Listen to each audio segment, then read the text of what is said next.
अक्टूबर 2015 Delhi airport पर तनाव का माहौल था। भारत के सबसे बड़े में से एक आज कई सालों बाद दुबई से भारत लौट रहा था। चारों तरफ सेना तैनात थी और न्यूज चैनल्स लगातार इस घटना पर रिपोर्ट कर रहे थे और उस गैंगस्टर को सेफली एयरपोर्ट से लाने के लिए गाड़ियों का एक लंबा काफिला भेजा गया था ताकि कोई भी ये अनुमान ना लगा सके कि वो किस गाड़ी में है। उस दिन से आज तक किसी ने उसे नहीं देखा। वो गैंगस्टर जिसे बाली से पकड़कर इंडिया लाया गया था, वो आज तिहाड़ जेल के एक स्पेशल सेल में मैक्सिमम सिक्योरिटी के बीच है। यहां तक कि उसकी कोर्ट में पेशी भी ऑनलाइन ही होती है।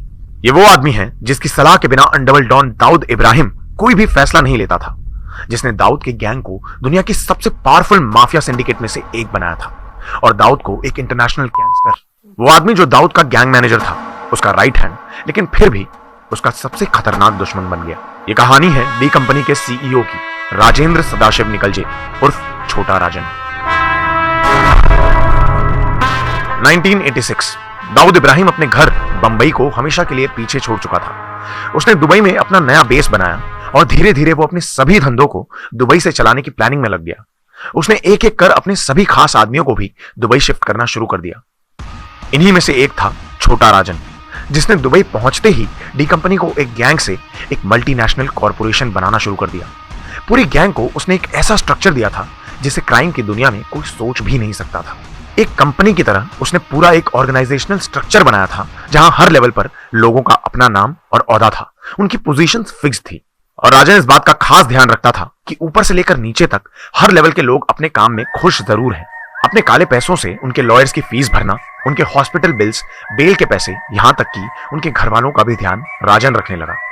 इसी वजह से 90s आते आते डी कंपनी में 5000 लोग काम करते थे और सबके सब राजन के लिए जान भी दे सकते थे। कई लोग ये भी मानते हैं कि राजन एक सिपाही की तरह नए मेंबर्स से शपथ दिलवाता था कि वो गैंग के वफादार रहेंगे। उसने डी कंपनी को दुनिया की सबसे बड़ी और सबसे पावरफुल माफिया ऑर्गेनाइजेशंस में से एक बना दिया था। राजन ने दाऊद के स्मगलिंग बिजनेस को तो बढ़ाया ही, बल्कि उसने कई अलग अलग धंधे भी शुरू किए। मुंबई में ऐसा कोई बिल्डर, ऐसा कोई रेस्टोरेंट, बार या पब नहीं था जो उसे हफ्ता ना देता हो। यहां तक कि उसने गवर्नमेंट कॉन्ट्रैक्ट्स को भी जबरदस्ती हथियाना शुरू कर दिया था। मुंबई में डी कंपनी का नाम और दबाव बढ़ता जा रहा था, लेकिन राजन की प्लानिंग और भी बड़ी थी। दाऊद की मुस्लिम आइडेंटिटी का इस्तेमाल करके उसने पाकिस्तान और टर्की जैसे देशों के माफियाज के साथ रिश्ते बनाए। यही वो कारण था जिसकी वजह से दाऊद धीरे धीरे आईएसआई से जुड़ा और आज भी वो पाकिस्तान में महफूज है। इस सब को देखकर दाऊद हैरान रह गया था।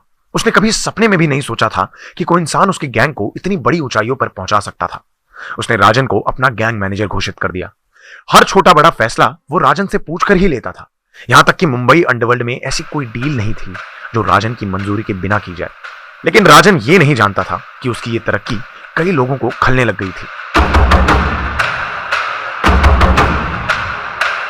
राजन आपसे बड़ा बनना चाहता है भाई, कल कहीं वो आपको ही साइड ना कर दे। जहां एक तरफ छोटा राजन दाऊद का राइट हैंड माना जाता था, वहीं एक तरह से उसका लेफ्ट हैंड था छोटा शकील, जो कि अब राजन की तरक्की से जलने लग गया था। उसे नहीं पसंद था कि वो हर डील के लिए राजन की परमिशन ले। इस वजह से उसने कुछ लोगों के साथ मिलकर दाऊद के कान भरने शुरू कर दिए। दाऊद ने शुरू में सारी बातों को नकार दिया, लेकिन फिर उन्होंने उसकी दुखती रग पर जोर दिया। इब्राहिम पारकर की मौत का बदला हुआ यह था कि दाऊद के दुश्मन अरुण गवली ने उसकी सबसे प्यारी बहन हसीना पारकर के पति को मरवाया था, जिसके बाद से दाऊद गुस्से से पागल हो चुका था। वो इस इंतजार में था कि राजन उसका बदला लेगा, लेकिन काफी दिन बीत गए थे और राजन ने कोई एक्शन नहीं लिया था। इस मौके का फायदा उठाकर उसके खास छोटा शकील और सौत्या ने उससे कहा कि वो लोग उसका बदला लेंगे। इसका नतीजा था 12 सितंबर 1992 को हुआ जेजे हॉस्पिटल शूटआउट, जहां पहली बार AK-47 जैसी बंदूकों से 500 से ज्यादा राउंड्स फायर किए गए थे। कई मासूम लोगों ने उस रात अपनी जान गंवाई और इस बात से राजन बड़ा दुखी हुआ। अचानक उसे अपने ही गैंग में पराया महसूस होने लगा था। जल्द ही 1992 में दाऊद ने अपने सबसे बड़े टेरर अटैक को अंजाम दिया था। 1993 में हुए मुंबई ब्लास्ट्स। लेकिन इस सारी प्लानिंग में भी राजन को अलग रखा गया था। छोटा शकील ने गैंग मीटिंग्स में उसे काफिर बुलाना शुरू कर दिया था और हिंदू होने की वजह से लोग उस पर कम भरोसा करने लगे। लेकिन अचानक कुछ ऐसा हुआ जिसने राजन की जिंदगी को हमेशा के लिए बदल दिया। दाऊद की एक पार्टी पर जाने से कुछ मिनट पहले उसे एक अनजान कॉल आया। तुम्हारी सुपारी का ऑर्डर निकला है भाई, वक्त रहते ही ना भाग लो। राजन का दिमाग सुन्न पड़ गया। जिस दाऊद के लिए उसने सब कुछ किया, वही उसे मारना चाहता था। उसे कुछ समझ नहीं आ रहा था कि वो कहां जाए, क्या करे। उसका पासपोर्ट भी जब्त कर लिया गया था और आखिर में उसने एक खतरनाक प्लान बनाया और वो पहुंचा Indian embassy, Indian intelligence agency raw के एक स्पेशल एजेंट से मिलने, जिसे वो पहले से जानता था। दाऊद ने कभी नहीं सोचा था कि उसने जिस इंसान को 8 साल पहले अपने शातिर दिमाग की वजह से अपने साथ जोड़ा था, आज वही उसका सबसे बड़ा दुश्मन बनने चला था। उसे याद आ रहा था 8 साल पहले का वो राजन जो अपने दुश्मन को मारने के लिए कुछ भी कर सकता था। 1979 मुंबई पुलिस ने मूवी थिएटर्स के बाहर ब्लैक में टिकट बेचने वालों पर कार्यवाही करनी शुरू कर दी थी। ऐसे ही एक दिन मुंबई के सरकार सिनेमा के बाहर उन्होंने लाठीचार्ज की। सारे गुंडे भागने लगे, लेकिन एक ने मुड़कर पलटकर वार किया। उसने एक पुलिस वाले की लाठी छीनकर सबको मारना शुरू कर दिया और अकेले ही 5 पुलिस वालों को जख्मी कर दिया। यह था चेंबूर का राजेंद्र निकलजे, जो स्कूल की पढ़ाई छोड़कर लोकल गैंग्स के साथ छोटे मोटे क्राइम्स किया करता था। लेकिन इस एक इंसिडेंट ने उसके लिए मुंबई अंडरवर्ल्ड के दरवाजे खोल दिए। यहीं से उसकी मुलाकात हुई राजन नायर से, जो कि उस समय दाऊद का खास था। राजेंद्र भी खुद को राजन बुलाता था, जिससे उसका नाम पड़ा छोटा राजन और राजन नायर बन गया बड़ा राजन, उसका मेंटोर, उसका गुरु।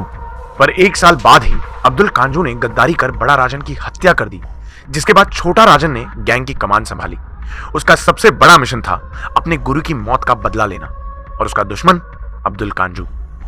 राजन ने पुलिस प्रोटेक्शन के बीच ही कांजू पर 2 हमले करवाए, एक बार जब उसे कोर्ट ले जाया जा रहा था और एक बार हॉस्पिटल में।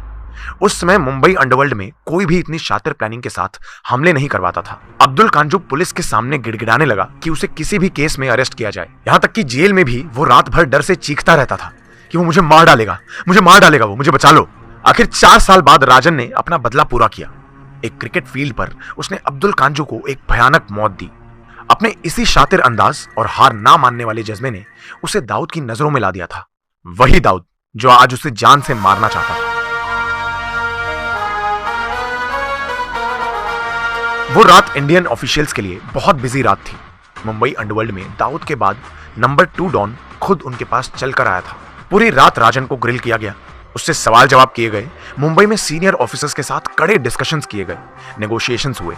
राजन का कहना था कि उसे दाऊद के सारे वैध अवैध धंधे, उसके ठिकाने, गैंग मेंबर्स के नाम और पते, उसके खरीदे हुए पुलिस ऑफिसर्स, पॉलिटिशियंस, सभी की जानकारी थी।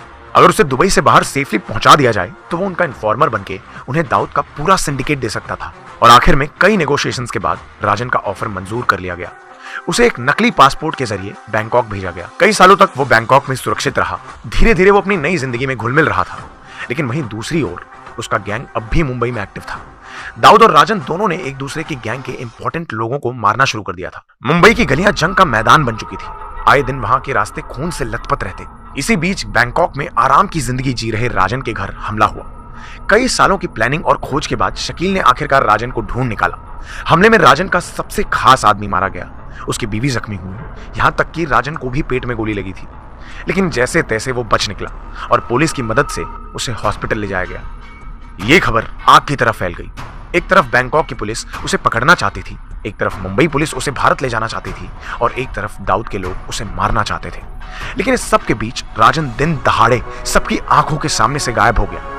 पुलिस प्रोटेक्शन के बाद भी वो उस दिन हॉस्पिटल से कैसे भागा, कहां गया, ये आज भी एक गहरा राज है। अगले कई सालों तक वो अलग अलग देशों में भागता रहा। कई लोग मानते हैं कि इंडियन इंटेलिजेंस एजेंसीज उसकी मदद कर रही थी, क्योंकि वो उन्हें दाऊद की इंफॉर्मेशन दे रहा था। उसने इसी बीच कई मर्डर करवाए, लेकिन आखिरकार उसे 2015 में बाली से अरेस्ट करके इंडिया लाया गया। उसकी अरेस्ट को सिक्योर रखने की पूरी कोशिश की गई थी, क्योंकि पुलिस का मानना था कि दाऊद आज भी उसे मारना चाहता है। आज राजन तिहाड़ के जेल नंबर 2 के एक स्पेशल सेल में कैद है। कहते हैं कि वो दाऊद से इतना डरता है कि वो कभी अपने सेल से बाहर भी नहीं आता। उसके अरेस्ट के बाद से 9 सालों तक किसी ने ना उसे देखा है, ना उसके बारे में सुना। लेकिन कुछ ही महीनों पहले अप्रैल 2024 में कोर्ट ने उसे एक रिपोर्टर के खून के जुर्म में उम्र कैद की सजा दी। यही वो समय था जब मीडिया में उसकी 2 तस्वीरें सामने आई, जहां से लोगों को पता चला कि वो अब भी जिंदा है और सही सलामत है। लेकिन आज भी वो दाऊद के खौफ में जी रहा है। आपके इस बारे में क्या थॉट्स हैं, हमें कमेंट्स में जरूर बताइए। अगर वीडियो पसंद आया तो इसे लाइक और शेयर कीजिए